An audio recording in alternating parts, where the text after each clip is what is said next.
de live. Também é importante descrever para vocês que marquem a sua presença, que deixem a sua presença nos chats, tanto do Meet quanto do YouTube, com o seu nome completo, a sua cidade e o estado, né, do qual você faz parte.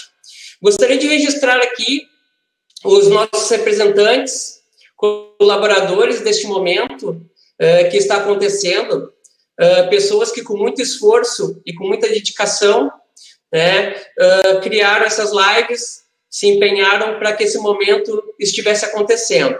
Eu vou mencionar o nome desses parceiros e desses colaboradores agora. O professor Rudinei Barrichello, professor presencial do Polo da UBRA 3 de Maio, a Valéria da Rosa Taborda, secretária da UBRA Polo 3 de Maio, a Tatiana Weber, presidente da Cooperativa dos Professores, a Cooperdom Hermeto, parceira de gestão do Polo 3 de Maio, o Jonatas Almeida, coordenador do Polo EAD da UBRA de São Jerônimo, o João Vitor Rocha Menezes, coordenador do Polo de Camaquã, que vos fala, a Jaqueline Boss, diretora do Polo EAD Santa Rosa e do Polo 3 de Maio do Rio Grande do Sul, e a nossa convidada, mediadora dessa noite, a professora, mestre, Luciana Peixoto Cordeiro, professora da UBRA Canoas, dos cursos de pedagogia, possui graduação em pedagogia, supervisão escolar pela Federação de Estabelecimentos de Ensino Superior e mestrado em educação pela Pontifícia Universidade Católica do Rio Grande do Sul. Atualmente é professora na UBRA Canoas, no curso de pedagogia. Também gostaria de mencionar o nosso convidado especial para a noite de hoje, o professor convidado especial, professor Rudinei Barrichello Auguste. Ele possui licenciatura plena em filosofia, com habilitação em filosofia, psicologia e sociologia pela Universidade Regional Noroeste do Estado do Rio Grande do Sul, a Unijuí. Mestre em Educação nas Ciências, na subárea da Filosofia pela Universidade Regional do Noroeste do Estado do Rio Grande do Sul, também a Unijuí. Doutor em Educação nas Ciências pela Unijuí, tem experiência na área de educação em filosofia, sociologia, educação, metodologia da pesquisa, filosofia da educação, tecnologias aplicadas à educação, ética, antropologia, direitos humanos, ensino-aprendizagem, cooperativismo em educação. Atua principalmente na docência da filosofia, sociologia, ensino religioso, metodologia de pesquisa, teorias de Estado, comportamento organizacional, formação inicial e continuada de professores e educação e gestão ambiental, bem como cooperativismo e sustentabilidade. Atua no ensino, pesquisa e extensão. Tem experiência no ensino fundamental, ensino médio, superior, bem como pós-graduação, extensão e pesquisa. Gostaria de pedir, antes de passar a palavra para o nosso convidado especial, de que todos fizessem a gentileza de manter seus microfones fechados e as interações podem ser feitas pelo chat, tá? Tanto do Meet quanto do YouTube. Nós teremos nossos mediadores que estarão acompanhando esse momento, podem colocar suas dúvidas, suas perguntas, e assim que possível, essa interação será feita com o professor Rudinei, tá? Então, um bom momento a todos, né? O tema de hoje é a avaliação. Perdão, só vou pegar aqui o tema de hoje, que é sobre avaliação em tempos de mudança, tá? Então, com a palavra, o professor Rudinei, sejam todos muito bem-vindos mais uma vez. Muito boa noite, gente. Boa noite a todos. Gostaria de cumprimentar, em especial, a toda a organização, mas também lembrar, né, que nós estamos conectados a muitos estados do Brasil, eu olhei por cima, vi 12 estados, são acadêmicos, são estudantes, também pessoas já formadas, pessoas que estão atuando já no campo da educação, já alguns iniciando, outros já há mais tempo, das mais diversas áreas do conhecimento. Portanto, a intenção dessa live é a gente estabelecer um bate-papo sobre a questão da avaliação. Eu coloquei como tema avaliação escolar, voltada à dinâmica da escola, mas ela se aplica também, não vai ficar específico aqui para a escola, ela se aplica também ao ensino superior, enfim, os processos avaliativos em educação. Eu me chamo Rudinei, eu sou professor doutor, orientador presencial do Polo 3 de Maio, aqui do Rio Grande do Sul, e daqui do Rio Grande do Sul, da ponta do estado, do município 3 de Maio, estendo um abraço a todos os outros estados, todos os outros polos da UBRA. Em especial, eu gostaria de cumprimentar os acadêmicos, professores, os orientadores presenciais também, a todos do Polo Santa Rosa, nosso vizinho, aqui de alcance, também o Polo de São Jerônimo, o Polo de Camaquã, o Polo de 3 de Maio, aqui da casa. Gostaria também de cumprimentar a professora Jaqueline Boss, coordenadora, então, do Polo de Santa Rosa e do Polo 3 de Maio, assim como a Valéria da Rosa Taborda, secretária do Polo 3 de Maio. A minha colega Márcia, de Santa Rosa, a professora Márcia, também professora orientadora presencial, do Polo São Jerônimo, o Jonatas, que hoje à noite ele é responsável pela transmissão dessa live, não só pelo Meet, mas também pelo YouTube, onde que ela está sendo transmitida. Do Polo Camaquã, o João Vitor Rocha Menezes, que então acabou de fazer a abertura. Agradeço pela calorosa acolhida, né, João Vitor? E também, né, lembrar das mediadoras, da professora Luciana Peixoto Cordeiro, mestre também em educação, expert na área de pedagogia, da UBRA, então de Canoas. Também gostaria de cumprimentar o Denis Fonseca Resta, que em todas as lives ele está sempre participando aí do Polo de Canoas, né? Ele e todos os acadêmicos de todos esses polos que eu acabei de citar. Também uma parceria muito importante, né, do Polo UBRA 3 de Maio, a Cooperativa de Educação Coperdon Hermeto. Gostaria de cumprimentar meus colegas professores nessa cooperativa de educação que eu também atuo, em especial, um cumprimento especial à presidente, a senhora Tatiane Weber, dessa experiência que é educação cooperativa, dessa escola que se fincou, como diz o gaúcho, aqui no Rio Grande do Sul, e aqui estabeleceu suas raízes, e por aqui também ela se desenvolve. Bom, de certa forma, então, o cumprimento a todos da rede UBRA, de educação, da graduação, da pós-graduação, dos cursos de licenciatura, dos cursos de bacharelado, também a educação presencial, na presença das coordenadoras, dos colegas professores da UBRA, que eu também sei que estão aqui presentes. Gostaria de dizer assim que hoje à noite é um momento especial porque é um encontro de pessoas interessadas em educação. Por isso nós nos encontramos nesse tempo que é um tempo de mudança. O tema da noite, que é o tema da avaliação, ele sempre foi um tema bastante discutido desde o primeiro processo escolar, que aconteceu lá na escolástica, né, durante o século XIII, durante a Idade Média. Mas já dizer antes disso, né, o Sócrates, que foi o grande pedagogo, que iniciou sua atividade de mestre, de educador, na Grécia Antiga, Sócrates já tinha essa preocupação quanto à questão da avaliação. Porém, não há avaliação, né, que não esteja orientada por uma concepção de sociedade. Inicialmente, nós podemos estabelecer esse bate-papo, começar por aí, e por aí fundamentar toda a nossa fala de hoje à noite. De acordo com o tipo de sociedade, as concepções de sociedade, de cultura, de sujeito e de educação, nós temos também as concepções de avaliação. Então, a ação avaliativa, ela sempre é uma ação orientada por uma concepção de sociedade. Basicamente, no campo da pedagogia, nós temos duas concepções de sociedade que são presentes e que se estendem durante toda a nossa trajetória educativa, educacional.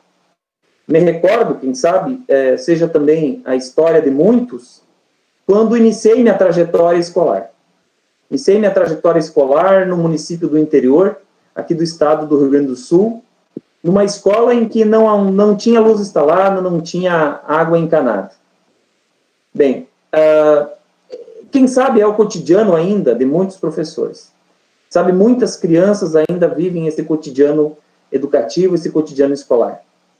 Família emergida no trabalho, numa realidade de pobreza, não pobreza extrema, mas uma realidade de pobreza social, mas em que a família discutia aspectos da realidade política.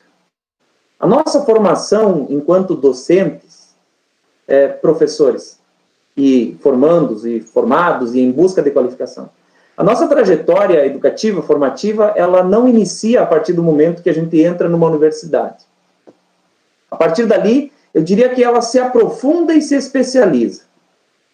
A partir desse momento, nós vamos nos constituindo como educadores, como professores, como mestres de um conhecimento, quem sabe específico, ou interdisciplinar, ou transdisciplinar. Mas as nossas concepções de avaliação, elas não começam no ambiente universitário. Elas já estão presentes desde o momento em que nós somos gestados no seio familiar. Ali começa a nossa visão de mundo.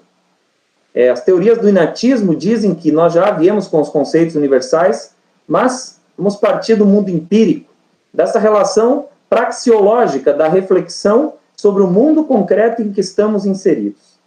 E ali, construindo as nossas referências em avaliação. Então, eu fico imaginando a minha escola, uma escola em que as 4 turmas estudavam juntas, e uma professora que dava não só lições de conteúdo, de lições epistemológicas, mas também lições voltadas à vida, ao mundo concreto. Ela discutia a realidade, ela colocava em crítica todo o movimento de sociedade. Então, me parece que o movimento dialético do pensamento educativo, ele já existia nesse momento. Nas palavras simples de uma professora simples, que se traduziam em profundidade quando nós pensamos a crítica sobre o movimento de sociedade. Quem sabe as concepções, não teóricas, mas práticas dessa professora, mesmo sem ela saber, ela estava desenvolvendo um processo avaliativo emancipatório, a partir de lá. Bom, seguindo a trajetória, busquei no ensino médio, o curso normal de nível médio, o antigo magistério, que depois me levou, então, à atuação na educação especial, em algumas práticas, na educação infantil, em outras práticas, nas séries iniciais, com outras práticas, e depois, com a faculdade de filosofia, o ensino médio, com a filosofia, a sociologia, e a formação de professores também, pela qual comecei a me interessar. Na graduação, busquei investigar, na filosofia de Platão, uma cidade ideal, como seria. Nas entrelinhas avaliativas do Platão, encontrei a ideia de que a dialética, ela pode solucionar muitos problemas no campo educativo. Basta compreendermos. Sócrates já buscava também, na filosofia dele, apresentava, através da ironia e da maiêutica, a ideia de que alguém só vai se emancipar a partir do momento em que há um questionamento das suas fundamentações. Então, esse primeiro movimento de educação, ele parte sempre do movimento crítico. Dessa forma, após o magistério, após a faculdade, busquei o mestrado, onde investiguei o papel político da profissão do professor. E no doutorado, que concluí recentemente, então, discuti a categoria emancipação, no campo da formação continuada dos professores. E hoje estou aqui para compartilhar um pouquinho do que a gente pode, né, considerar a partir do conhecimento de professor que transitou por universidades, por faculdades, e hoje me encontro também em escolas. Bem, então, nós temos essas duas concepções. Eu te convido agora a fazer a seguinte reflexão.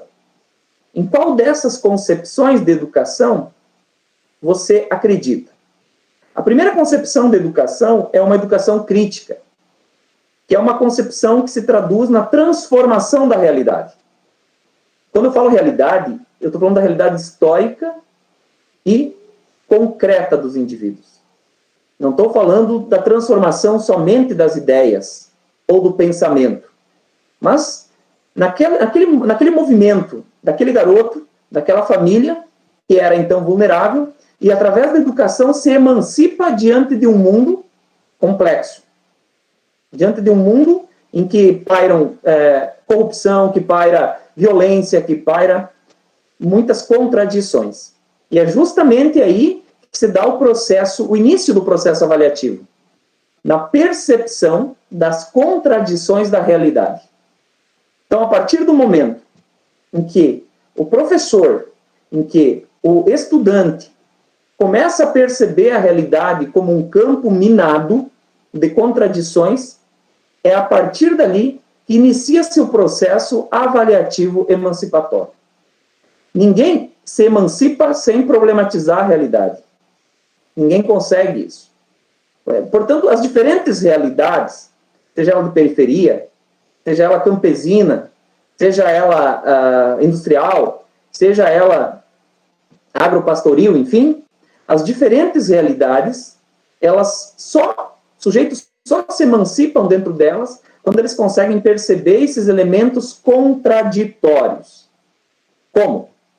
Eu diria através do movimento dialético da educação, que gera a concepção crítica. No que consiste esse movimento? 3 momentos. Conhecimento da realidade. Não pode o professor ser um visitante da escola. O professor não é aquele que visita a escola para dar lições de português, de matemática, de filosofia, de química, de física. Mas é aquele que vive a escola. Viver a escola é muito mais do que lecionar uma disciplina num espaço com uma turma de alunos. Mas é aquele que reconhece e conhece a realidade concreta e material dos seus alunos. Então, o primeiro passo é conhecer a realidade. Conhecer. Se trata também, não apenas de conhecer a realidade, mas de ter elementos teóricos suficientes para fazer uma crítica da realidade. Aí vem toda a nossa bibliografia, que é uma bibliografia que vai desde a Escola de Frankfurt, Paulo Freire, que buscou lá nos manguezais encontrar, então, as contradições do sistema capitalista de produção, de trabalho, de exploração do trabalho. Então, a partir da crítica da realidade, é que se pode imaginar a construção de uma nova realidade. De uma nova realidade. Essa nova realidade é a transformação do mundo social dos indivíduos. Então, não há uma construção crítica sem uma abordagem teórica que também dê conta da realidade. Diria, aquela ideia que paira muito no campo da educação, que teoria não se funda com realidade, é um grande problema. São as dualidades do campo da educação. Pessoal, não há teoria que não seja factível. Não há realidade que não possa ser investigada ou teorizada. Então, esse distanciamento que se cria entre a teoria e a prática, ele acontece só no discurso. É um elemento discursivo.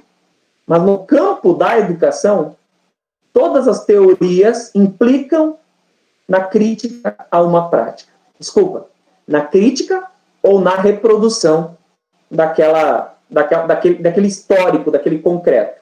E aí nós vamos ter o Vygotsky, aí nós vamos ter o Freire, aí nós vamos ter o Marx, nós vamos ter a Escola de Frankfurt, enfim, Habermas e outros.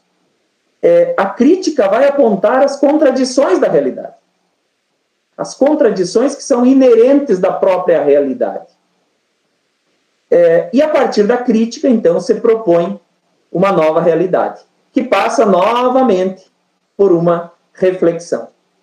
Então, ser professor não é algo fácil, do ponto de vista emancipatório, porque precisa fazer esse movimento dentro do campo da transformação da sociedade. Essa é a primeira opção que tu tens.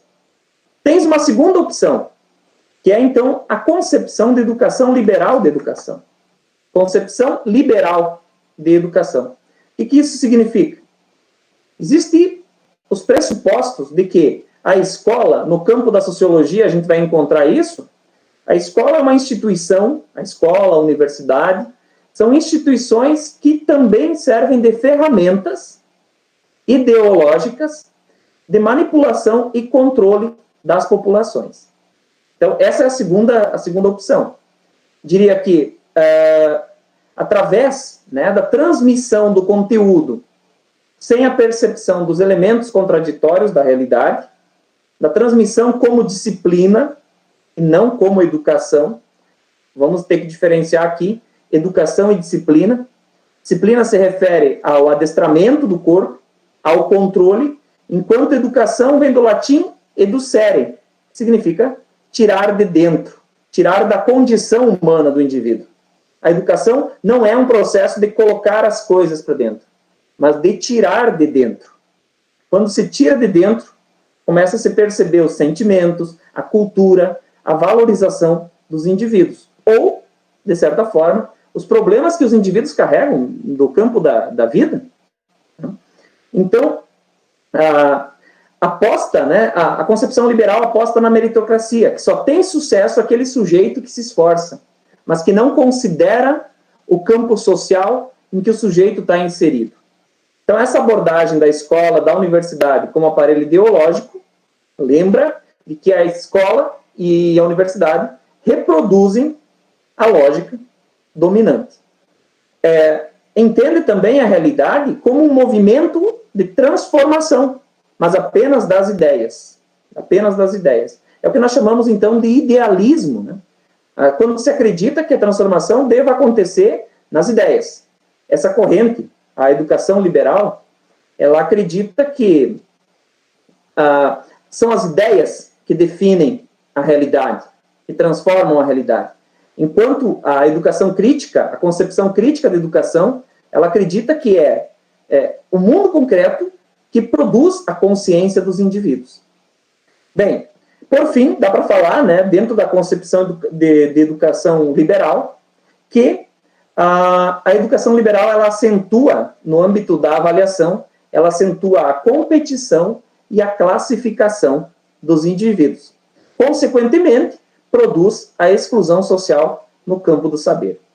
Então, num primeiro momento, trouxe aqui duas concepções, concepção crítica de educação e a concepção de educação liberal.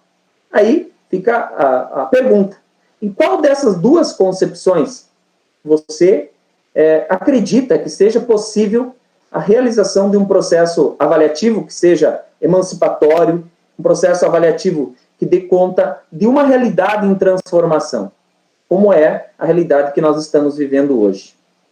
Lembra das palavras do Heráclito, um filósofo antigo, filósofo da mudança, que ele dizia: ninguém se banha duas vezes no mesmo rio, porque nós estamos sempre em processo de mudança. Então, sempre há o convite para que a gente possa refletir e fazer as possíveis mudanças dentro do campo da educação. Então, dentro dessas duas concepções, nós precisamos encontrar o nosso Brasil, nosso querido país, que nesse cenário de pandemia passa por diferentes experiências e que chega num momento em que se pergunta: como ensinar? Como avaliar? Como educar? Nas diferentes realidades. Então, não há uma ferramenta que dê conta das diferentes realidades, mas há uma perspectiva teórica, uma abordagem que pode sustentar uma pedagogia da mudança, essa abordagem é a abordagem da pedagogia crítica. E aí eu quero trazer um pouquinho, nesse segundo momento, né, se tiver intervenções, a professora pode estar fazendo, né, a qualquer momento, só chamar atenção, né, nós combinamos de que quando tivesse alguma intervenção, pudesse ser feito para que a gente fosse também costurando as ideias aqui, né.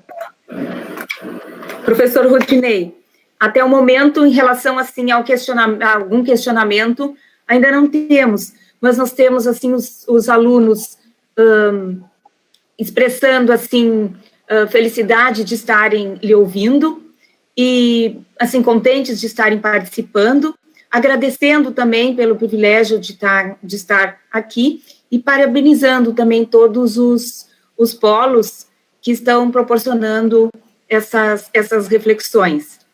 Eu penso que o que você colocou até agora vai servir, assim, de base para que a gente possa, então, pensar na avaliação.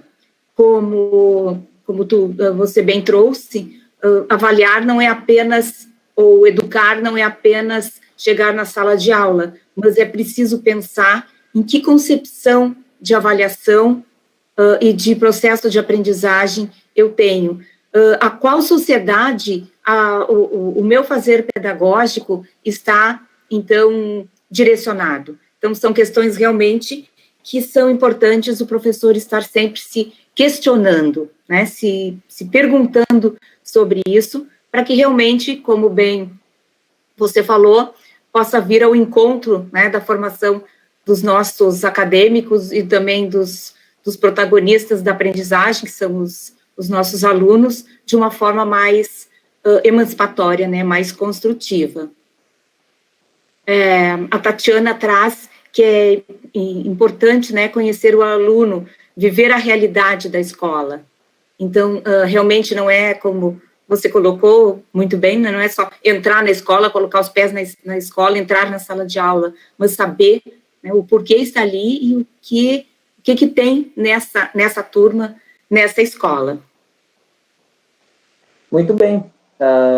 Gostaria, então, claro, né, dentro desse modelo, né, que a Tatiana coloca, que é o modelo cooperativista, né, é um modelo também de educação emancipatória, em que se conhece muito bem a realidade, porque quando o educando vem até a escola, né, ele não só traz a mochila, a bagagem de livros e cadernos, mas ele traz uma história. E a educação cooperativista é da Cooper Dom Hermeto, então, que é onde que a Tatiana faz a gestão, é uma escola que reconhece essa bagagem cultural, educativa, do trabalho, né? Não só conhece, como também é importante que haja uma sensibilização em relação aos contextos, né, que eu apresentei. Mas como que aparece o Brasil, então, né, dentro dessas duas concepções de educação? Tá? Eu estou apresentando essa fundamentação inicial para que depois a gente possa falar, de fato, né, da avaliação hoje, como que ela pode ser potencializada dentro desse cenário. Bem, o Brasil, ele teve na sua origem, né, uma educação voltada, uma educação religiosa, voltada à disciplina. Então, as primeiras escolas, elas foram católicas e protestantes. As escolas católicas, as duas vertentes, tanto a católica quanto a protestante, ela trouxe uma tradição, né, baseada na disciplina. O primeiro movimento educativo escolar no Brasil foi pela escola católica dos padres jesuítas em Salvador, na Bahia, no século XVI, 1549. Tá? E a concepção evangélica de educação, ela veio, então, com os luteranos, com os calvinistas e com os anglicanos. Primeiro, veio, então, na concepção dos luteranos. Mas o que ficou mais forte em determinadas regiões foi o catolicismo, em outras regiões de colonização foi, então, as concepções evangélicas. Elas têm pequenos desdobramentos entre elas, no sentido didático, metodológico, avaliativo, mas que se diferem, né, em determinados momentos, mas que lá na ponta elas apontam para o mesmo elemento. Então, tanto a a vertente jesuítica quanto a vertente luterana, né, evangélica, calvinista, anglicana, elas tinham como âmbito a disciplina. Voltamos à ideia, né, eu sugiro aqui uma obra do Immanuel Kant, é uma obra póstuma que fala sobre educação. Se você é acadêmico de educação, acadêmica, pós-graduando, é muito importante que leia. O nome da obra é Sobre a Pedagogia. É uma aula que o Immanuel Kant, deu num curso de pedagogia, onde que ele falou sobre a diferença entre educação e disciplina. Então, o nome da obra é Sobre a Pedagogia, do Immanuel Kant. Bom, então, os jesuítas, eles tinham internatos, né? Eles admitiam apenas meninos. Já os evangélicos, eles tinham uma educação mista. Eles admitiam meninos e meninas. Os jesuítas, os católicos, não. Quais eram as orientações dessas duas abordagens pedagógicas? Os jesuítas, eles instruíam para o trabalho coletivo. Tanto que aqui na nossa região tem as reduções indígenas jesuíticas. Tinham também por pretensão atacar aqueles que não eram convertidos ao cristianismo. A primeira escola jesuítica, então, que foi a escola de Salvador, ela era chamada Escola de Ler e Escrever, onde que se dava a instrução em dois momentos. Num primeiro momento, se ensinava, então, a escrita do português, as letras, os códigos, e a doutrina cristã amparada no processo de alfabetização. Então, enquanto alfabetizava, doutrinava. Depois vinha, num segundo momento, o ensino profissionalizante. Então, além de aprender as letras, a matemática, os códigos, eles também apostavam numa profissão. Bom, existia um documento na pedagogia jesuítica que orientava o processo avaliativo. O nome desse documento era Ratio Studiorum, que significa, né, ordenamento dos estudos. Ratio Studiorum é uma espécie de manual que orientava os colégios jesuítas. Ele constava do currículo, né, que tinha língua portuguesa, poesia, história, retórica. A retórica era muito forte, a arte do bem argumentar, a arte do bem falar, combinados com matemática, geografia, poesia, ensino religioso, ciências da natureza. Agora, começa a ficar interessante a partir daqui. Qual era a metodologia? Premiação. Então, prêmio aos bons alunos. Bons alunos eram aqueles que tinham bons resultados naquilo que era chamado de sabatina, que era um instrumento avaliativo da época. Sabatina era uma prova, né, que acontecia aos sábados, por isso sabatina, né, de sábado, acontecia ao sábado, quando um funcionário da prefeitura, chamado escolarca, ele elaborava uma sequência de questões e os alunos tinham que ter as respostas decoradas para essas questões. Aqueles que iam bem, eles eram, então, congratulados com prêmios.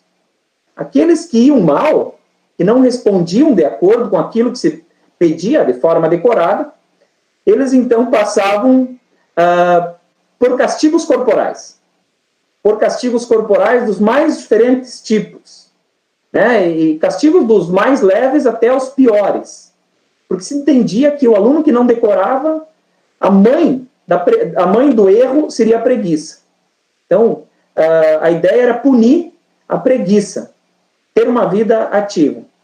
Bom, a aula, ela funcionava da seguinte forma, nos colégios jesuítas, lá no início. Tinha a oração, então quando o professor entrava, depois a preleção do professor, depois ele dava os exercícios, corrigia os exercícios e novamente uma oração. Veja, na prática, o que mudou? Na prática, o que mudou no nosso processo educativo?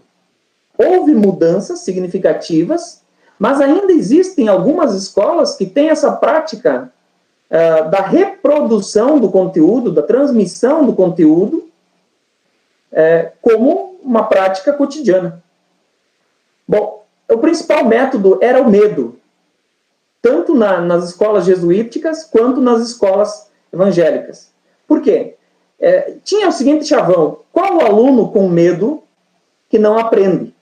Então, o professor, O professor era aquele que deveria causar medo no aluno. E o medo, ele não fica só na postura do professor, mas em tudo que ele faz. Então, na ótica da tradição, nós encontramos aqui uma referência do porquê, muitas vezes, os nossos alunos entram em estado de choque, de pânico e coisas parecidas quando vão desenvolver uma avaliação.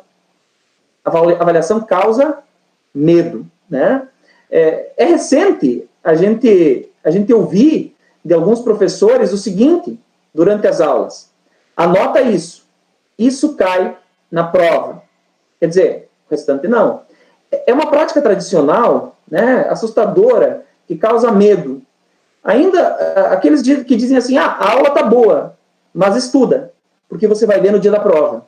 Então, a prova, como instrumento, como um dos principais instrumentos, né, da avaliação, ela causa medo, assim como as diferentes metodologias também.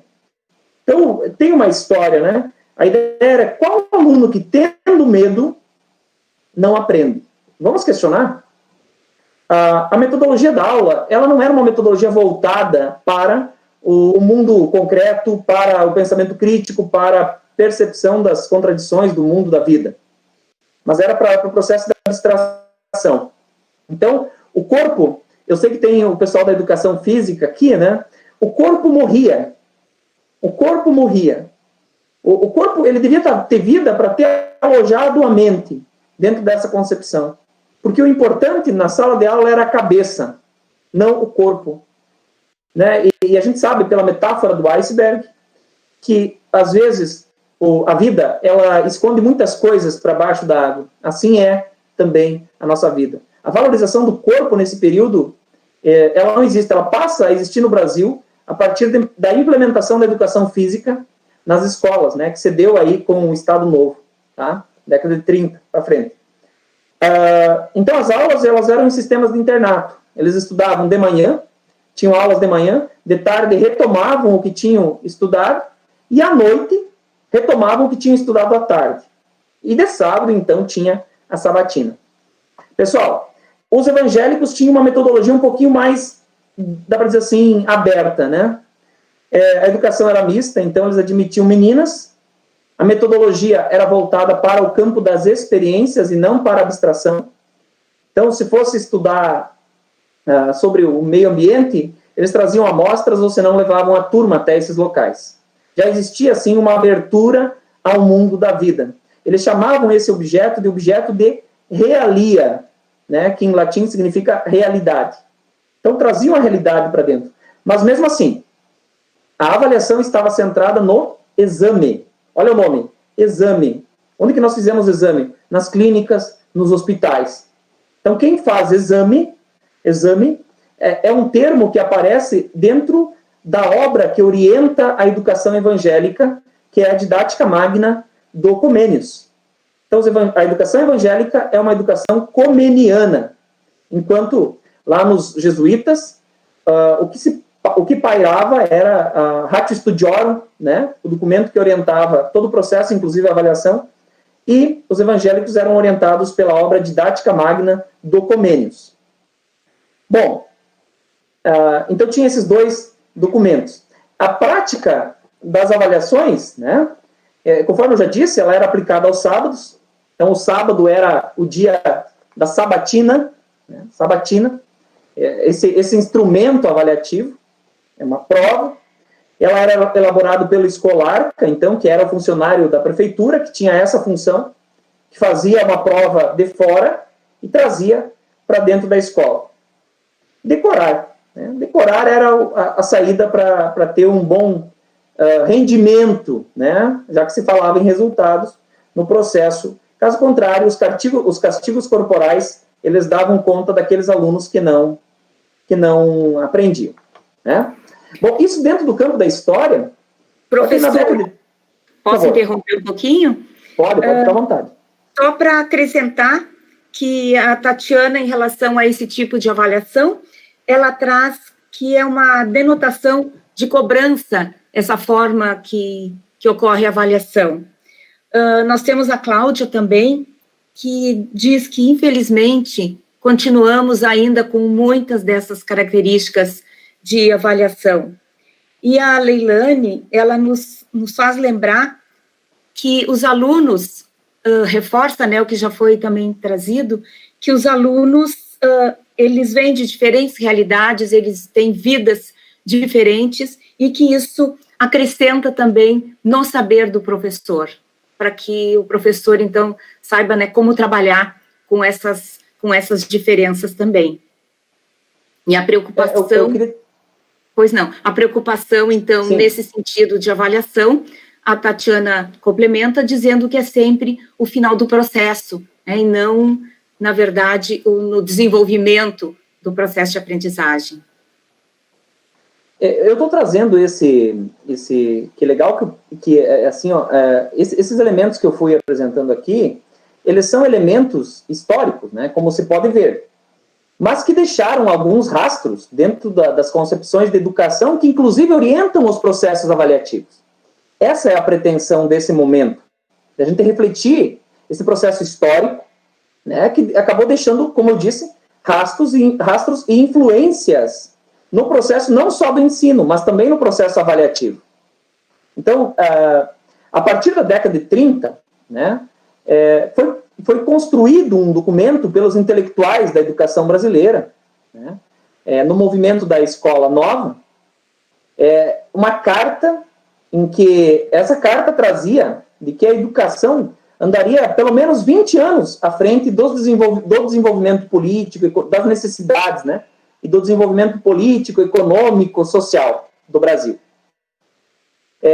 Não é a ideia a gente avaliar se está 20 anos à frente ou em que ponto está, mas para dizer de que havia já, nesse tempo, no manifesto, o nome da carta é Manifesto dos Pioneiros da Educação Nova, você pode encontrar ela na internet, eu sugiro que faça a leitura, né? Ela é uma carta que traz um anseio muito grande, e nessa carta se reuniram intelectuais de direita e intelectuais de esquerda política também do Brasil, para escrever essa carta, né?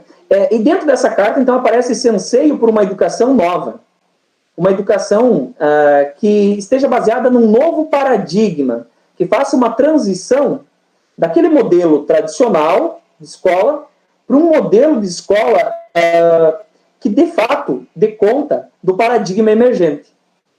Então, é importante observar que o século XX no Brasil, ele traz várias mudanças que, no contexto de mundo, já vinham acontecendo antes no século XIX.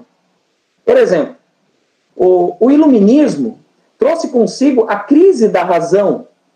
Então, esse modelo de educação voltada para, né, a cabeça, ela foi colocada em xeque num momento em que, né, nós temos alguns movimentos, num momento em que, por exemplo, nós tínhamos apenas o racionalismo e o empirismo que, desde a Grécia Antiga até o século XVIII, vinha orientando as concepções educativas. Ou tu aprendia pela experiência, ou tu aprendia pela razão, pela abstração. E aí chega um momento, né, com a ascensão das ciências sociais, que vieram no século XIX, pós-revolução industrial, junto com a crise do capitalismo. O capitalismo se desenvolvia e vinha gerando uma massa muito grande de pessoas empobrecidas. Os indivíduos não tinham qualidade de vida, trabalhavam de 18 a 22, 14, 16 horas. As crianças trabalhavam também nesse cenário. Basta a gente observar a escrita do Capital do Marx, basta a gente observar que são realidades que ainda existem hoje. Hoje tem crianças que trabalham 12 horas por dia e que não estão no contexto escolar.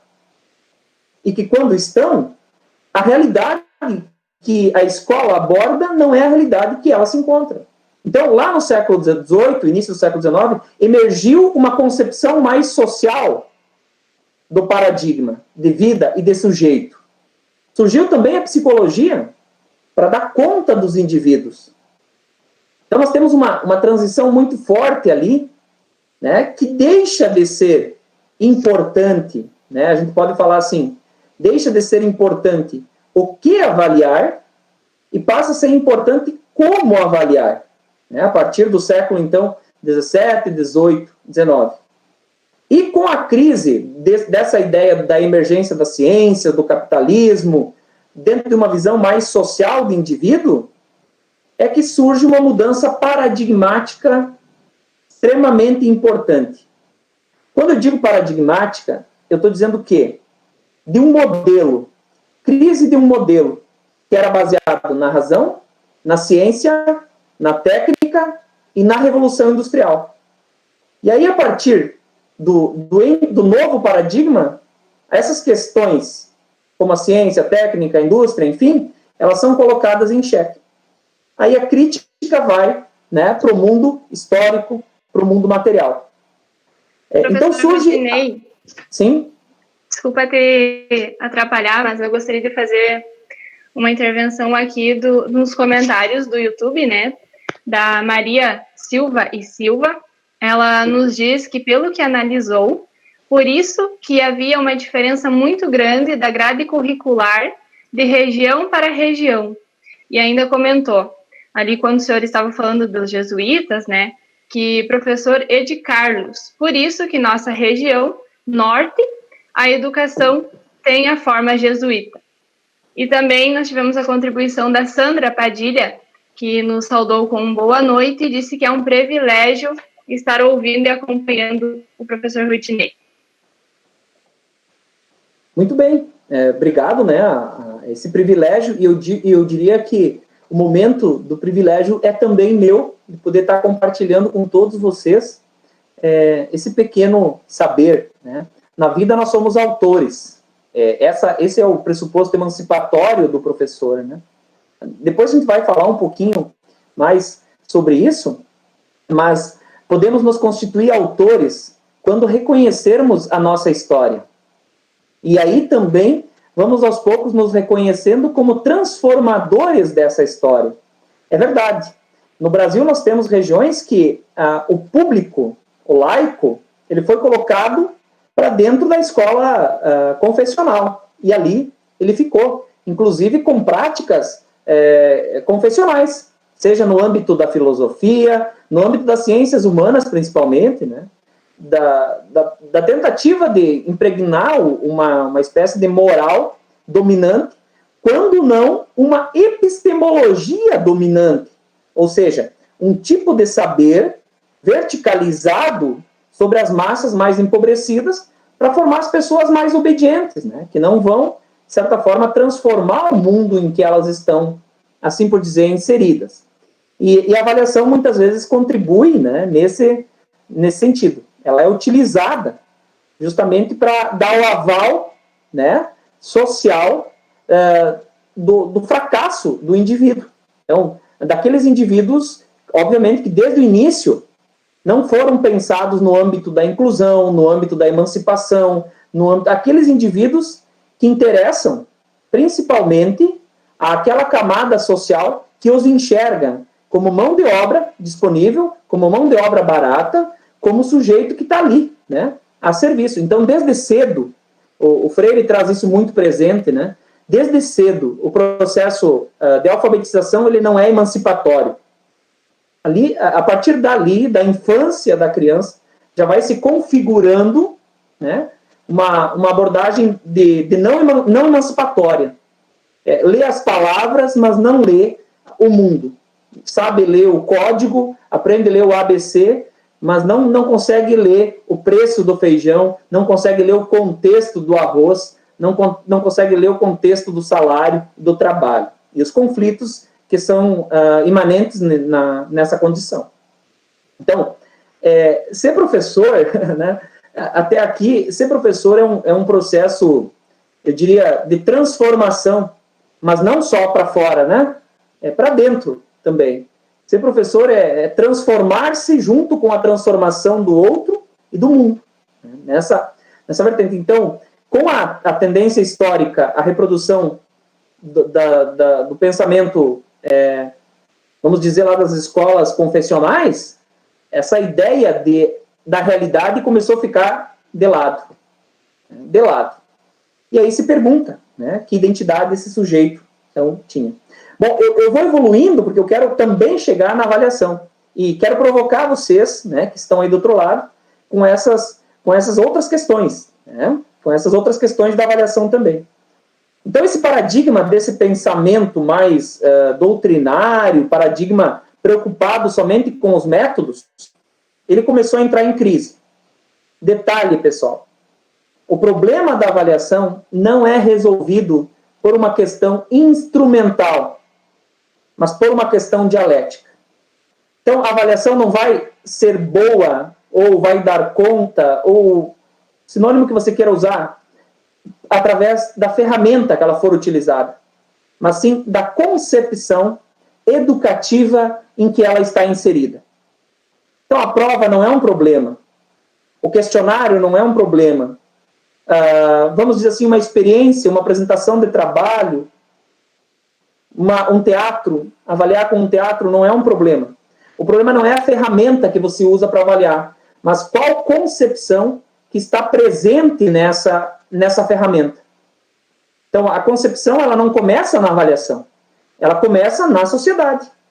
E é na avaliação escolar, por exemplo, no campo educativo, que ela vai, ou no campo universitário, né, que ela vai, então, dar conta ou não. E eu diria assim, ela começa no contexto da realidade do indivíduo. E no pressuposto básico da educação, que é a emancipação, que é tirar de dentro. Então, o propósito da ação avaliativa é sempre contribuir no processo educativo da emancipação do indivíduo, né? E não o contrário, não a exclusão.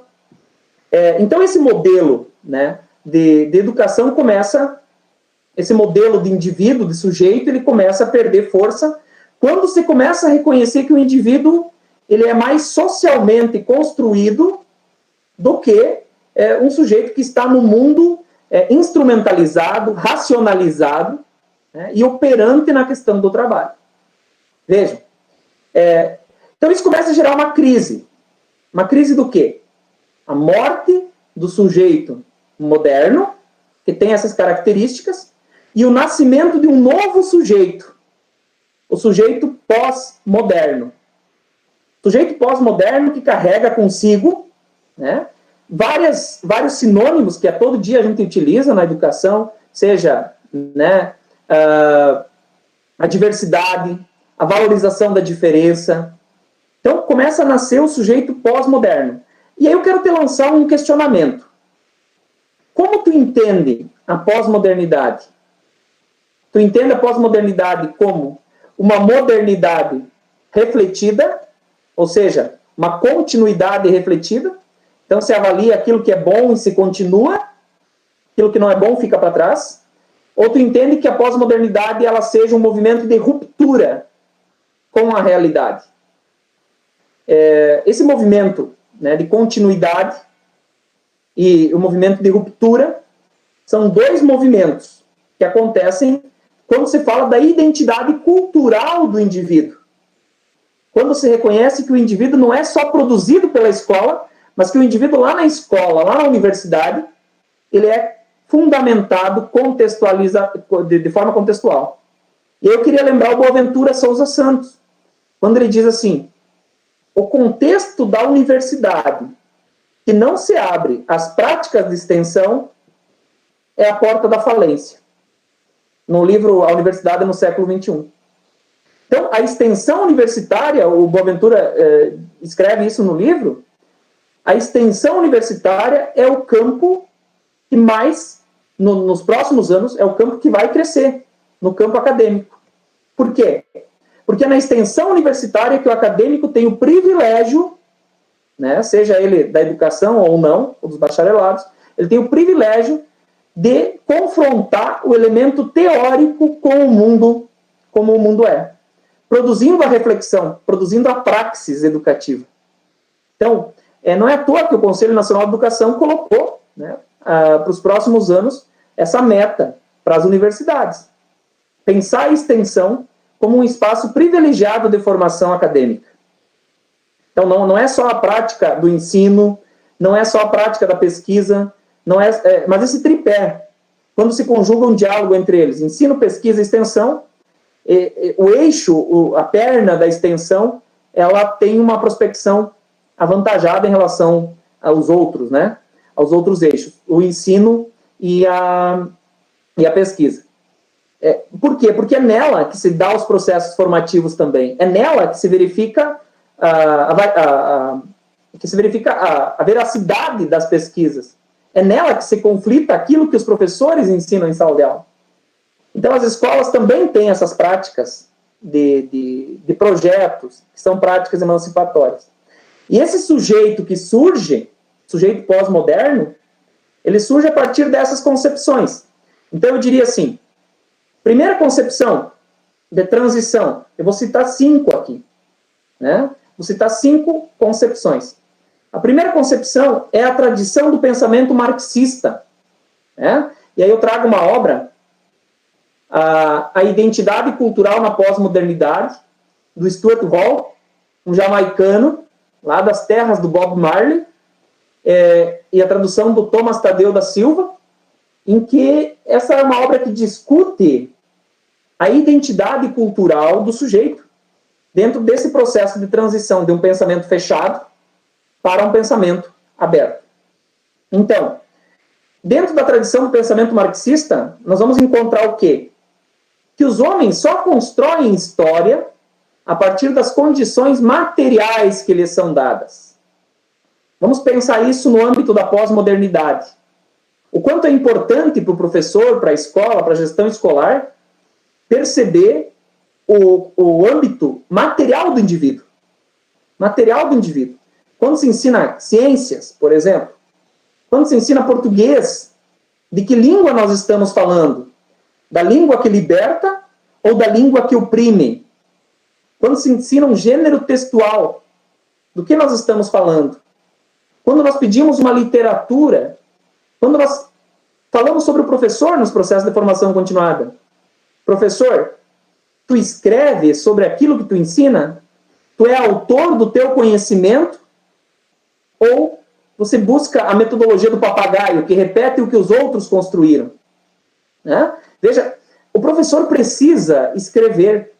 O professor precisa escrever sobre suas práticas. O professor precisa escrever sobre o seu saber. O professor precisa escrever sobre... Se ele é professor de educação infantil, ele precisa escrever sobre teorias do desenvolvimento. Ele precisa escrever sobre os conflitos da criança. Se o professor é professor de história, ele precisa refletir sobre a história. Então, a escrita é a possibilidade de nós registrarmos o quanto emancipatório nós também somos. E depois, claro, compartilhar. Então, tem um blog. E essas práticas do professor podem ir para a sala de aula. Um blog pode ser um elemento avaliativo. Pode ser uma ferramenta avaliativa. Quando emancipa, não quando reproduz. Então, outra questão... Por favor.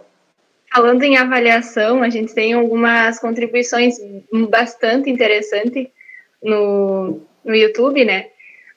Que são as seguintes. A Elisete Fritz nos diz o seguinte: ouvindo o professor Rudinei, nos leva à reflexão, mas também percebemos que faz relatos dos séculos passados, mas que hoje se vivencia o ensino-aprendizado, o que avaliar e não como.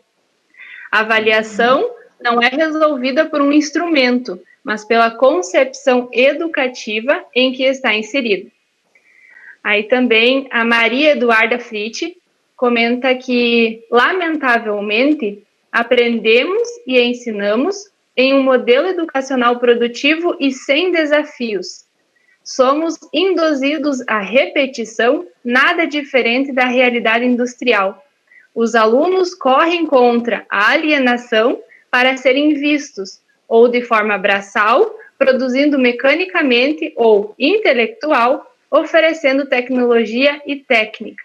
E aí a professora Jaqueline deu uma sugestão de um livro, que também vai ao encontro a esse tema, né, de Vasco Moreto, o livro Prova, um momento privilegiado de estudo, não um acerto de contas.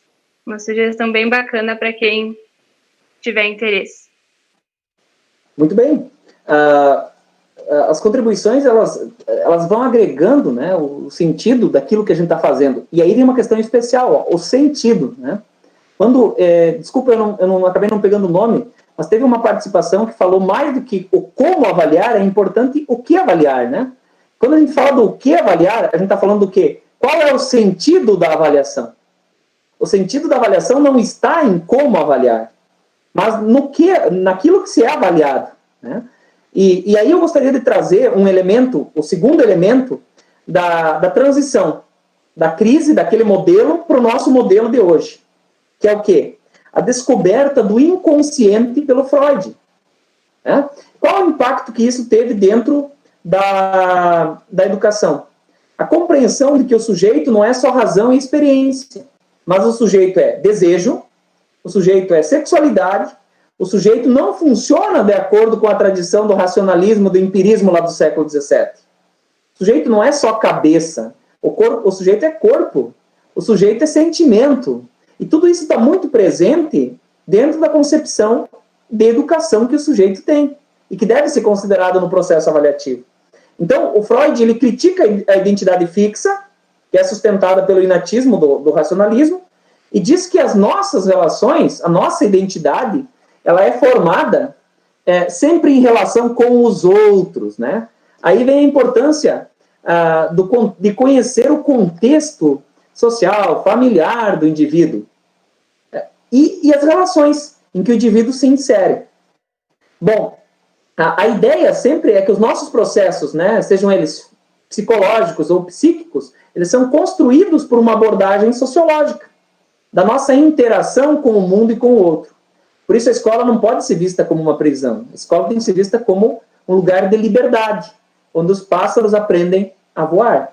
Porque é nesse voo que eles vão se descobrir pássaros. Eles não vão se descobrir pássaros dentro da gaiola, porque a gaiola não é um ambiente de pássaros. A prisão não é o lugar do pássaro. O lugar do pássaro é o voo. É o voo. E ele só vai se descobrir pássaro, né, a partir do momento em que ele voar. Agora eu lembrei da metáfora do Leonardo Boff, da águia e da galinha. É, né, uma obra também muito interessante. Essa metáfora africana, né, que o Leonardo Boff recolheu nos caminhos dele, buscando fundamentação para a teologia da libertação. Bom, um outro modelo, um outro impacto nessa transição é a linguística estrutural do Ferdinand de Saussure. Vejam, pessoal, observem. O Saussure ele vai dizer assim que nós não somos autores das afirmações que nós fazemos, mas que antes da nossa existência, essas afirmações já estavam. Então tem que ter muito cuidado, né, que a língua não é um sistema individual. Por exemplo, desde a aprendizagem da língua. Ela não acontece de maneira individual, mas ela é um sistema social. Quando nós falamos, nós não traduzimos apenas significados e sentidos que competem à nossa existência enquanto indivíduo, mas enquanto sociedade. Então, na escrita de um texto, não se aplica em Saussure o texto, né? Mas a língua. Na fala, no discurso, está presente o quê? Está presente as diferenças culturais. O sujeito existente enquanto linguagem. Então, a partir dali, nós podemos ter alguns indícios avaliativos. A partir desse entendimento, que a língua é um sistema social, portanto, ela é construída dentro de um tempo e ela representa um saber, ela expressa um saber. Por isso, o direito à liberdade, pessoal, ele é um direito fundamental. Um outro elemento é o poder disciplinar do Foucault. Então, Michel Foucault, escreve uma obra, para quem está no campo da educação, acredito que deveria ler, né? Vigiar e Punir, é uma obra clássica do Michel Foucault, principalmente nos cursos de mestrado em educação, ela é bastante utilizada, mas pode ser lida anteriormente. Ele vai dizer o quê? Ele vai dizer que existe, dentro da sociedade, né, um poder regulador. Esse poder regulador, ele não regula apenas a economia, a política, enfim, ele regula também a nossa mente e o nosso corpo. Então, a disciplina, ela é regulatória. Cuidado, né? O excesso de disciplina, ou a disciplina indevida, ou a disciplina entendida somente como regulação, ela é prejudicial à aprendizagem. Então, práticas disciplinares nem sempre conduzem o indivíduo, práticas disciplinares nem sempre conduzem o indivíduo à emancipação. Não conduzem o indivíduo à emancipação. Então, a regulação e a vigilância. Mesmo o indivíduo saindo do ambiente escolar, ele continua se sentindo escolarizado. A avaliação, ela vai ser o carimbo final desse processo de escolarização. E o local, então, em que o poder disciplinar acontece, o Foucault vai dizer que são nas instituições, né, que disciplinam as populações, os quartéis, a polícia, as escolas, né, os hospitais, porque trabalham com elementos simbólicos de controle. Vamos pensar junto? Vamos refletir? Quanto uma avaliação tem de elemento simbólico controlador? Quanto? Então, o objetivo do poder disciplinar é produzir um sujeito que seja dócil. E veja como isso cai bem na fala pedagógica. Normalmente, né, a gente encontra alguns colegas que dizem assim, esse aluno é um aluno bom, porque ele é obediente, ele não causa transtorno no sentido, né, da pergunta, no sentido do questionamento.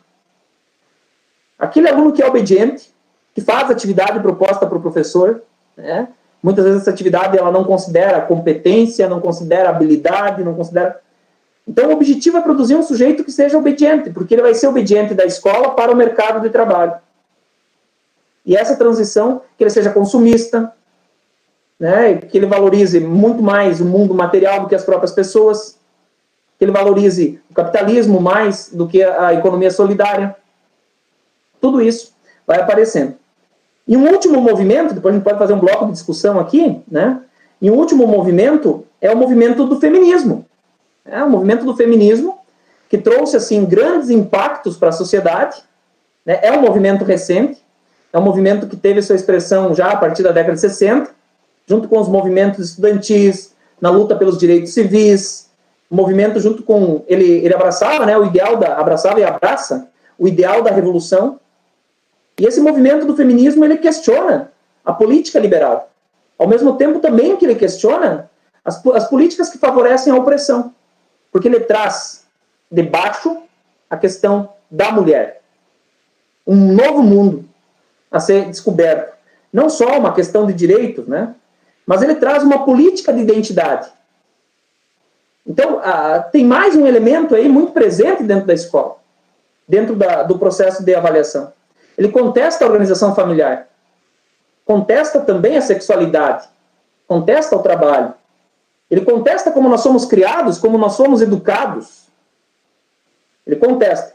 Em resumo, o movimento feminista, então, ele politizou a identidade e o processo de identificação da mulher.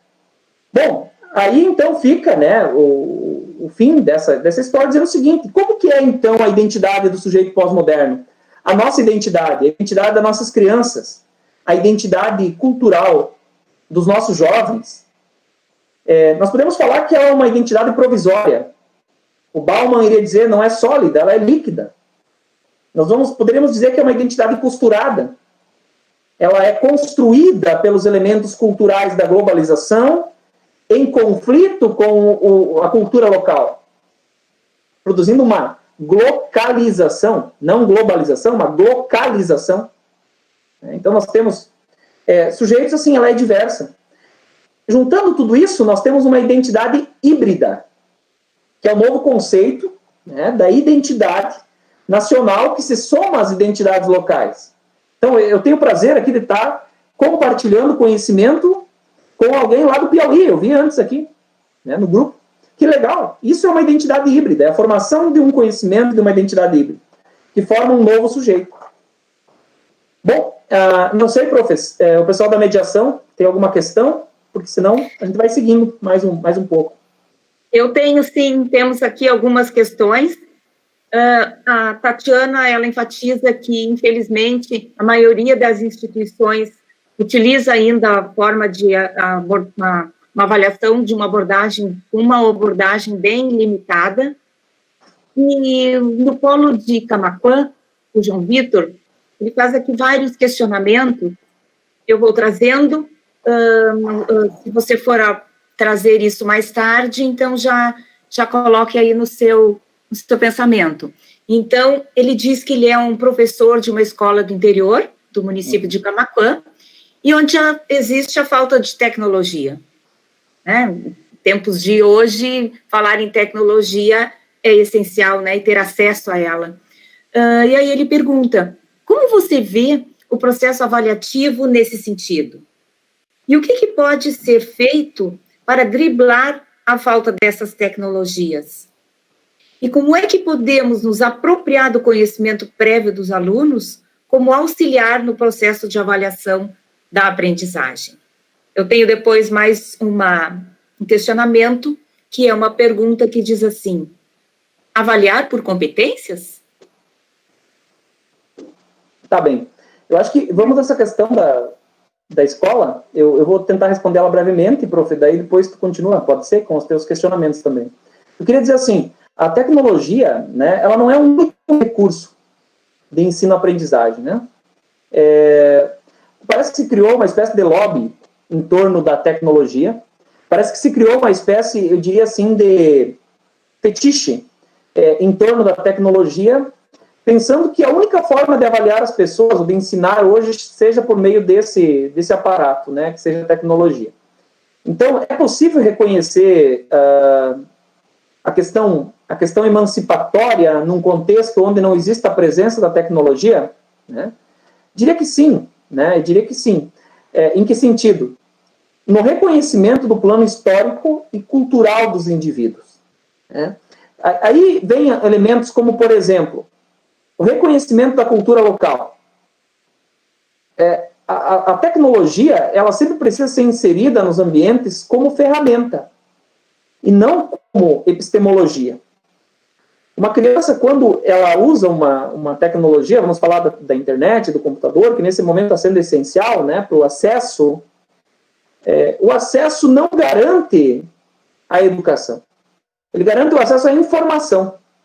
Mas a abordagem, né, do conhecimento, ela não se dá em cima da tecnologia, mas naquilo que a tecnologia é capaz de transmitir.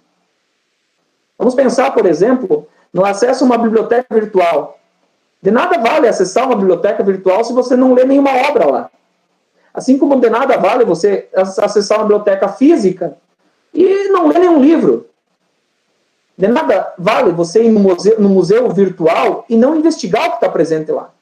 Então, eu diria assim, dentro desse contexto, né, em que não há a questão da tecnologia, o pânico não deve tomar conta. Por quê? Porque tem outros elementos que são fundamentais na aprendizagem dos sujeitos.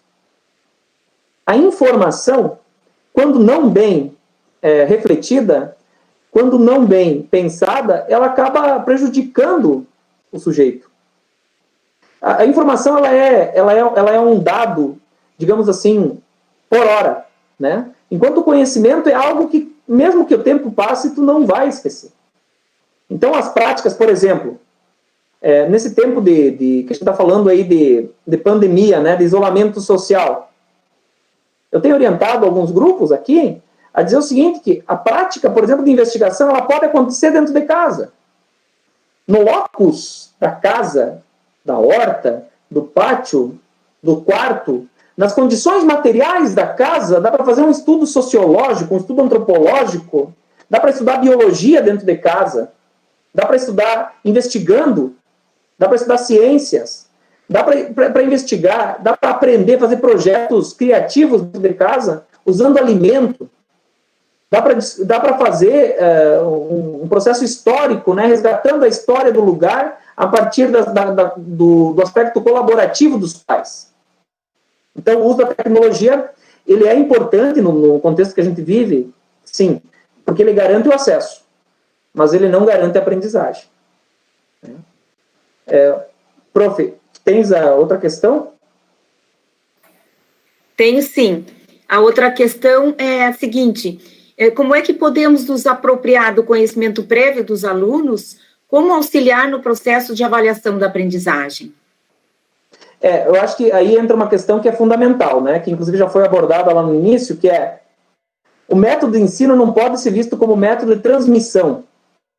Ele tem que ser entendido como método de investigação. Então, fazer uma expedição investigativa, né, no contexto da vida e do mundo que o sujeito se insere, na comunidade, no bairro, mesmo em tempos de pandemia, dentro dos limites e das orientações que nós temos, é possível a gente desenvolver isso.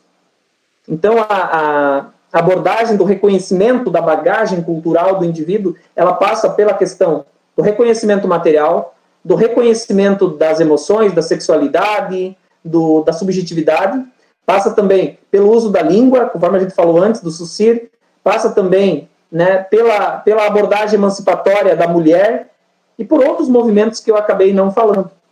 Então, o professor tem muito material em mãos para fazer isso, seja através de um texto, seja através de uma fala, seja através de um desenho, seja através de muitas formas, que além, né, de servir de elemento ou instrumento de avaliação, serve também de elemento de avaliação.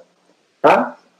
Mas eu gostaria de evoluir aqui, né, falando o seguinte, sobre alguns tópicos, né, perguntas rápidas, objetivas, que eu fui pensando algumas respostas e que vocês podem me ajudar também a ter algumas inspirações, né? Já que a nossa fala era avaliação no contexto escolar, né? Mas tinha algumas perguntas também. Onde avaliar? No momento que a gente está vivendo, né, o ensino ele está funcionando de forma síncrona e assíncrona. Onde está funcionando? Ontem eu peguei uma reportagem do G1, acredito que a maioria dos senhores deve ter entrado em contato, né? Que o MEC desconhece o número de escolas, número de universidades que estão oferecendo alguma forma de ensino. Desconhece porque não foi informado. Então, esse é o contexto que nós temos hoje no Brasil, né? A dificuldade da gente ter um senso de realidade. Então, diria que está funcionando de forma síncrona e assíncrona. Algumas escolas estão utilizando portais, em especial o Google, né, Google Meet, Zoom e outras ferramentas de acesso, né, sejam financiadas pelos municípios, escolas privadas, escolas estaduais, e as assíncronas, atividades assíncronas. Né? Então, muitas vezes é um envelope, né, enfim, material que é deixado para o aluno levar para casa. Então, onde avaliar? Eu diria assim, hoje, de duas formas, né? No presencial e no online. Mas tanto um quanto o outro, né, avalia, então, 3 elementos que eu julgo fundamental no processo de avaliação. Tá? O que avaliar? Então, nós tínhamos na tradição avaliar os conteúdos, aprendizagem de conteúdos. Né? Aprendizagem de conteúdos, tanto que a prova ela é um instrumento que se destaca. Então, o que nós podemos avaliar hoje? No contexto desse sujeito híbrido, para dar conta das competências, das habilidades, dessas dimensões. Eu diria, então, que nós podemos avaliar os conhecimentos, continuamos avaliando o conteúdo, é importante, né? A escola precisa ensinar o essencial, que é o conteúdo, não é a única, a essência da escola, mas é um elemento fundamental, é a proposta, ensinar o conteúdo, através de testes, a gente poderia falar, né, de provas, de exercícios, pode ser avaliado assim? Pode, né, uma vez que é ensinado, pode ser avaliado assim, né, pode ainda ser feito provas, por que não? Né? Exercícios, tá, esse é um elemento, avaliar o conhecimento enquanto conteúdo. Um outro elemento muito importante é avaliar a participação, em especial, nas plataformas digitais. Por quê? Participação é aquele movimento que o aluno faz de se mostrar presente, seja através, né, das atividades, seja através da fala, seja através de quando ele é convidado a participar. Vejam, eu vou diferenciar esse elemento com o próximo. Então, nós temos os conteúdos, o conhecimento enquanto conteúdos, provas, testes, exercícios. Nós temos a participação, que seria, então, o convite que o professor faz para o aluno participar, e aí nós poderemos falar das habilidades, né, da produção autoral, da participação em projetos, dos trabalhos em grupo, das tarefas. Então, o convite e a participação é um elemento que precisa ser avaliado. E outro elemento que eu julgo fundamental, principalmente nesses tempos de pandemia e de isolamento social, é avaliar, então, a atitude, avaliação atitudinal, né? Como que eu posso avaliar a atitude? E por quê? Porque, primeiro, a atitude é uma construção. A atitude, ela vem em torno da autonomia. Lembramos, a autonomia vem do grego auto, que significa por si, e nomos, que significa lei. Então, autônomo é aquela pessoa que é capaz de criar as próprias leis, né? A autonomia significa isso. É aquele que é capaz de criar a emancipação. Por isso, o conhecimento, para ele, é construção. É ressignificação. Então, para aquele aluno que ressignifica, e para aquele que não ressignifica, então nós precisamos emancipar ele. E eu diria assim, então, uma das formas de avaliar as atitudes é sempre contar com a colaboração, né? Colaboração nos mais diferentes âmbitos. Professor, mas eu vou avaliar a colaboração de um estudante? Sim. Né? O processo de aprendizagem, ele não se dá de sujeito para objeto. Essa é uma relação moderna de transmissão de conhecimento. O processo de construção do conhecimento, ele se dá de sujeito para sujeito. Então, a avaliação, ela tem que ir em direção à colaboração. No contexto de rede social, de sociedade que a gente vive, mesmo onde não existe internet, não tem acesso à internet, o contexto colaborativo é fundamental, porque ele protagoniza. Agora, claro, você não consegue avaliar a colaboração de alguém através de uma prova, né? Ali você vai estar avaliando conhecimento, conteúdo. A colaboração você avalia a partir da atitude do indivíduo, na busca do saber, na identificação, na reflexão, na problematização, né? É quando o indivíduo, então, colabora. Essa é a grande palavra, pessoal, dos nossos tempos em educação. Um sujeito de identidade híbrida e de atitude colaborativa. Quem sabe essa seja a essência da nossa noite hoje. Falar dessa construção daquele sujeito dogmático, né, preso, passivo, a transição dele para um sujeito híbrido, que através da colaboração é um sujeito atuante e ativo dentro da sociedade. Então, que ferramentas eu posso utilizar para a colaboração? Não preciso. Professor Rudinei, se tu me permite, sim, eu gostaria de trazer mais algumas contribuições do YouTube, que estão sendo bastante interessantes, né? Aí nós temos a Maria Eduarda Fritt, que nos traz o seguinte: podemos dizer que a construção repetitiva, responsável pela cegueira intelectual, seja um dos principais obstáculos em um momento de busca por perspectiva em que assumem-se um protagonismo inédito? E aí a Elisete Fritt nos coloca uma citação muito bonita de Rubem Alves: escolas que são asas não amam pássaros engaiolados. O que elas amam são os pássaros em voo. Aí a Cristiane Helena Bueno nos coloca: a avaliação é uma ação complexa e no contexto escolar tem representado um desafio, por conta da sua complexidade e da existência de muitas práticas conservadoras. E a Maria Eduarda Fritt nos traz uma pergunta: pode-se dizer que a construção repetitiva, causadora da cegueira intelectual, seja um dos principais obstáculos em um momento de busca por perspectivas em que se assume um protagonismo inédito?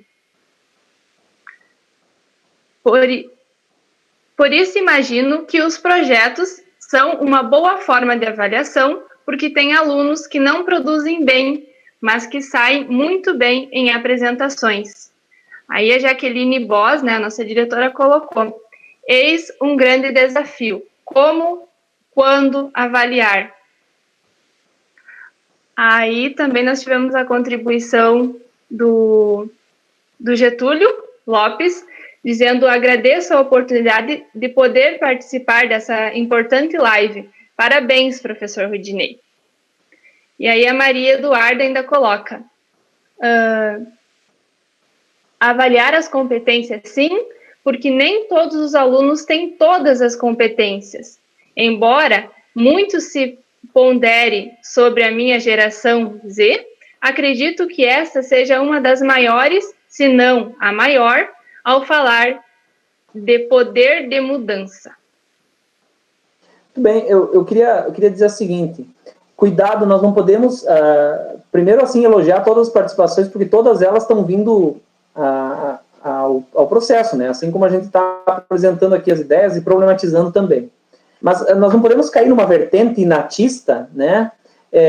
No campo da educação que existe hoje, que entende que as competências e as habilidades são algo inato do sujeito, que o sujeito tem por natureza, né? Porque senão o processo de avaliação vai ser um reforço da lógica da reprodução e da classificação. Vai dizer esse tem, aquele não tem, né?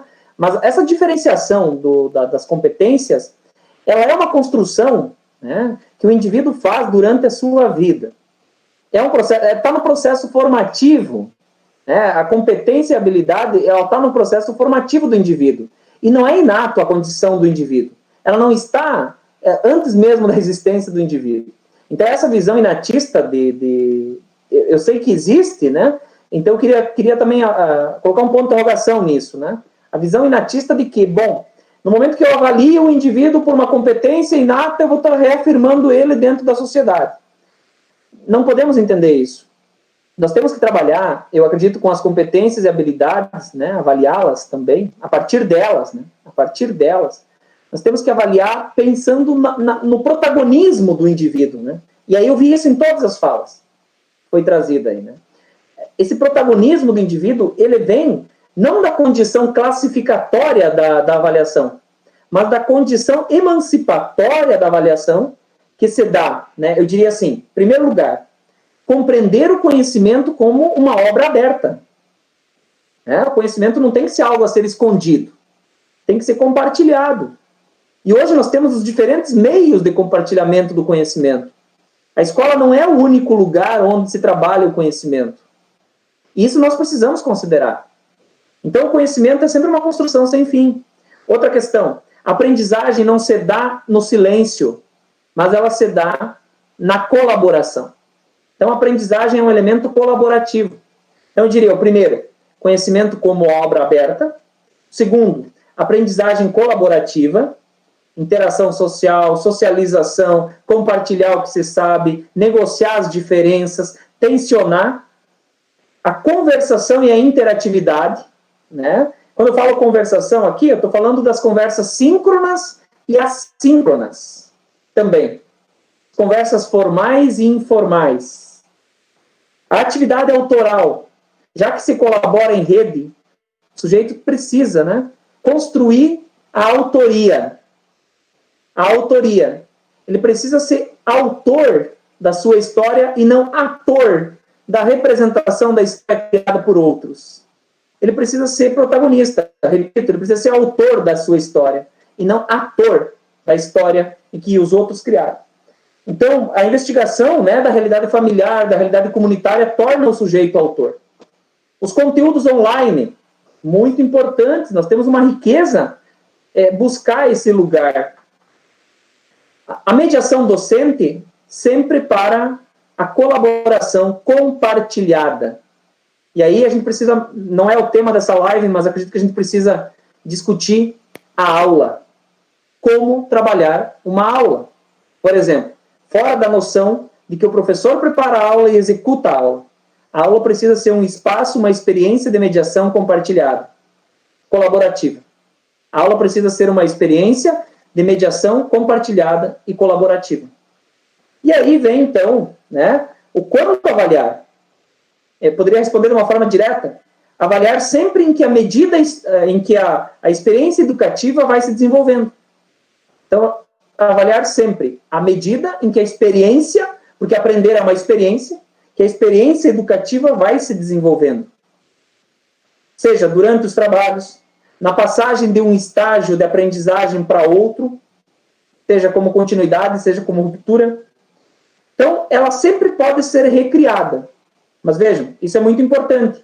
À medida em que a experiência educativa vai se desenvolvendo. Ali é o momento de avaliar, e não como fim. Então, algumas sugestões, né? Assim, quais informações estão organizadas para serem avaliadas, para serem ensinadas, para serem aprendidas? Quais são os problemas que foram identificados? Quais são as prioridades? Porque o professor precisa fazer prioridades também na hora de avaliar. Ele precisa enxergar o processo como um todo, e não como um todo formado de partes, mas enxergar nas partes a dinâmica do todo. E a vivência, claro, da democracia. Então, queria dizer isso por fim, né, dessa live. Claro, teria muito mais do que a gente ficar aqui discutindo também, mas voltando ao início, toda a ação educativa, ela sempre é voltada, ela é orientada por uma concepção de sociedade. Então, se na sociedade imperam os projetos de exclusão, de classificação, nós temos que ter um cuidado e uma sensibilidade muito grande, em especial nesse período, para que a gente não reproduza isso, primeiro, no processo de ensino-aprendizagem e depois na avaliação. Diria ainda mais, se o momento é de sensibilidade, uma outra palavra que aquece o coração é a acolhida. Então, a avaliação também serve de acolhida. Se avalia aquilo que se aprende e não aquilo que ficou como lacuna para aprender. Ficou como lacuna para aprender, é necessário retomar e ensinar. E trabalhar, investigar, aprender, reconstruir. Mas aquilo que se ensinou com amor, com diálogo, e com o mesmo amor e o diálogo que foi ensinado, precisa também ser avaliado. Temos algumas questões? Depois eu finalizo.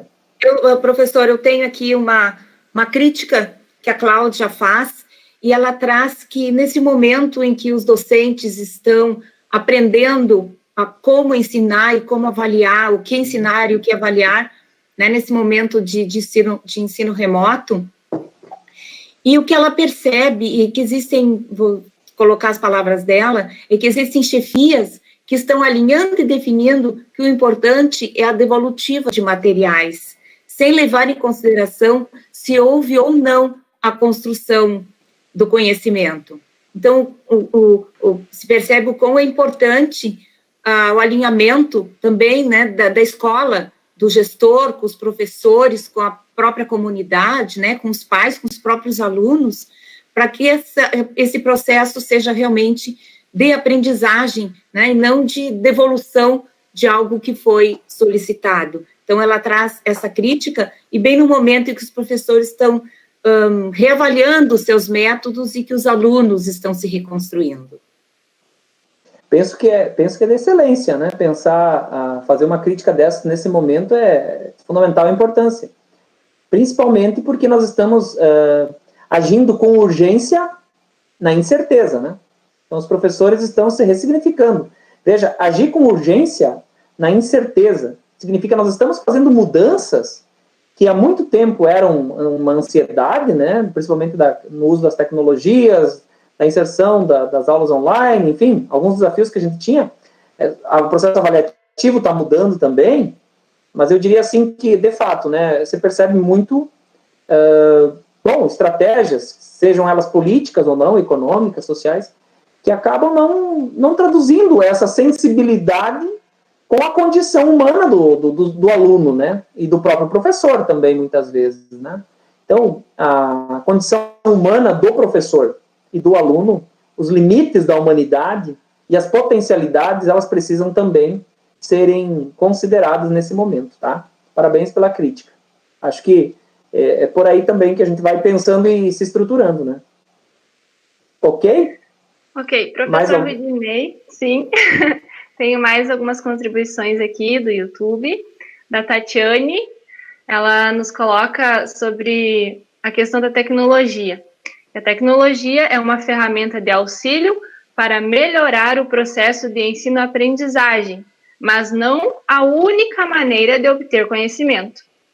E aí o Ed Carlos Vieira da Silva, de Monte Alegre, Pará, nos coloca o seguinte: através do espaço virtual, temos espaço para florescer nossa sabedoria, pois, ainda que muitas vezes não tenhamos acesso a certas realidades por meio de mídias coletivas, podemos ouvir pessoas reais que enfrentam diariamente tais problemáticas.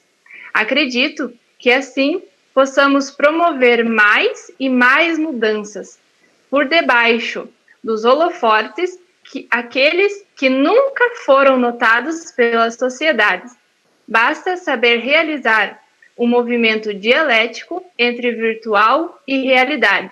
Isso certamente gerará potenciais contribuições para a educação. E aí a Cristiane Agapito complementa. Hoje a tecnologia é essencial para os estudos dos alunos.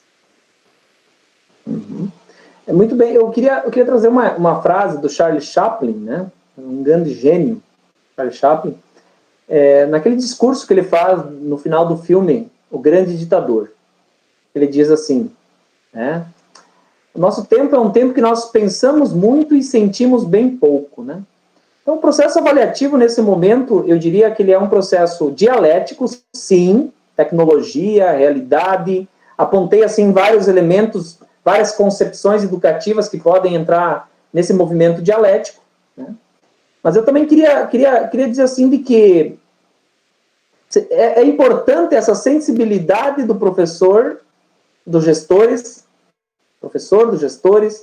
das autoridades, dos governos, para com o contexto em que as pessoas se inserem como condição humana, né? O que a gente vive no Brasil, né, aqui de norte a sul, está muito relacionado à nossa construção cultural. O processo educativo, né, hoje à noite a gente abordou vários elementos, e a avaliação é um desses processos. Então nós não podemos massificar o processo avaliativo, nós precisamos humanizar o processo avaliativo. E essa humanização ela se dá pela ótica, não da ferramenta, como foi dito, né, mas da ação orientada à concepção de sociedade que queremos. Está mais do que na hora de, como sociedade, nós estabelecermos um projeto comum. Não significa um projeto padrão. Um projeto comum, né, ético, orientado, né, para a emancipação das pessoas. Caso contrário, nós vamos ter uma cultura, né, da subserviência, uma cultura da obediência e da escravidão, seja ela intelectual, seja ela do trabalho, seja ela da manipulação cultural, enfim. Eu acho que eu até estou extrapolando aqui a hora, né? O pessoal está participando. Gostaria de perguntar, então, para a prof. Luciana, se tem mais alguma contribuição do MIT, né? E a gente vai amarrando aqui os agradecimentos, né, para que a gente possa finalizar. Nós temos apenas aqui, não seria pergunta, mas depoimento também da importância da avaliação ter a participação dos pais e também da questão de ser importante a avaliação diagnóstica, para ir, então, vendo o que o aluno ainda não aprendeu e que ele possa, então, aprender nesse processo de aprendizagem. Essas seriam, então, as questões. Muito bem. Então, eu vou agradecendo, né, estava olhando aqui, pelo menos no Meet, o número de pessoas que entrou é o número de pessoas que chegou até o fim. Que legal, né? A gente poder discutir, debater, trocar ideias, mesmo que muitas coisas a gente acaba por discordar uns dos outros, e é assim o processo de construção do conhecimento, né? Eu queria, de novo, agradecer a todo o pessoal que se envolveu, né, nas lives, todas elas, eu acabei acompanhando, né, elas também, mas todos os estados que estão aqui presentes, as diferentes culturas, os acadêmicos da UBRA, de todos os polos, né, estão aí presentes, os acadêmicos de educação, dos bacharelados, da pós-graduação, os acadêmicos de longe e de perto, né, queria agradecer. Queria agradecer e estender também, assim, um muito obrigado, uma bênção, né? É uma bênção a gente poder compartilhar o conhecimento que a gente tem. Agradecer ao Polo de Santa Rosa, do Rio Grande do Sul, a Jaqueline, que vem encabeçando todas as lives, né? Vem liderando, vem fazendo esforços. O Polo de São Jerônimo, né? Com o Jonatas, nosso amigo, né, agora mais amigo ainda, né, que sempre se preocupou com a transmissão, dentro dos erros, dos acertos, né, que fico muito feliz né, que tenha sido feito esse esforço, os acadêmicos de São Jerônimo, também de Camaquã, o João Vitor Rocha Menezes, né, fez a nossa abertura hoje aqui, que acompanhou também a live, outras lives também. Que bom poder ter parceiros assim, né? Que bom ter parceiros assim. 3 de Maio, a Valéria, né, que está crescendo de forma exponencial dentro do campo da educação acadêmica formada pela UBRA, primeira acadêmica formada em pedagogia pelo Polo 3 de Maio, né, que está aí nos auxiliando também. Os acadêmicos de pós-graduação da UBRA, aqui de 3 de Maio, de Santa Rosa, de Camaquã, enfim. A professora Luciana, mestre, né, em educação, compartilhamos causas comuns aí, né? Todos que estamos aqui somos mestres, né, nessa coisa que se chama educação, nesse desejo de mudança. Também ao Polo de Canoas, né, o Denis vem acompanhando todas as lives, né, ele sempre está presente, sempre questionando, sempre participando. Denis é um prazer também, os acadêmicos aí do Polo, né, de Canoas. A UBRA, toda a rede UBRA, do Brasil inteiro, né, eu sei que eu esqueci algumas pessoas aqui de repente, né, mas da UBRA, da rede UBRA dos Polos, pode ser que sim, mas eu queria agradecer assim mesmo no anonimato, dizer muito obrigado. E os colegas do Cooper Dom Hermeto, aqui de 3 de Maio, uma experiência nova em educação, né, uma escola cooperativa, sempre, claro, com desafios, mas assim com muito trabalho bonito que já foi realizado, trabalho significativo dentro da comunidade 3 de Maio e região, e vem crescendo. Colégio Dom Hermeto, professora Tatiana, né, que é presidente, queria também agradecer a ela, né, que na escola ela é gestora da nossa cooperativa, né, e na escola o professor Gildor, que é nosso diretor dessa escola. Agradecer também o pessoal de Santa Rosa, né, o Colégio Dom Bosco, que é outra escola que eu compartilho também experiências pedagógicas. Gostaria de dizer o seguinte, olha, muito obrigado. Eu acho que a palavra que resume essa noite aqui, na minha pessoa e em nome também da organização, a professora Jaqueline pediu para mim estender algumas palavras, eu acho que a palavra é gratidão. Tá? Não há ninguém que não tenha o que dar, mas também não há ninguém que não tenha o que receber. Muito obrigado, uma boa noite a todos. Valeu. Lembrem de deixar o nome no chat, se alguém não deixou, o lugar, enfim, para certificação. Obrigado mesmo, de coração. Até mais. Professor Rudinei, se tu me permite, eu gostaria de falar as contribuições que nós tivemos agora por último, que foram de excelência também no YouTube, né? Que foi a Sandra Padilha. Acho que é interessante a gente trazer, né, essas colocações. A Sandra Padilha, então, nos colocou que foram excelentes reflexões para um período de transições e incertezas. A cooperação e o acolhimento mostram-se emergentes na desejada humanização. Parabéns, professor Rudinei.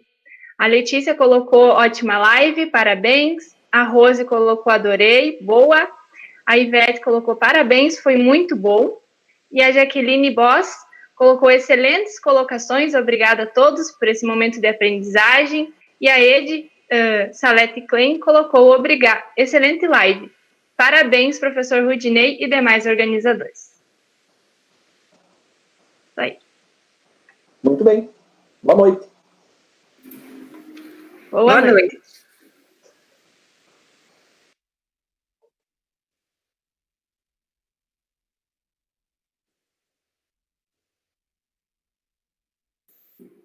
Valéria está aí ainda?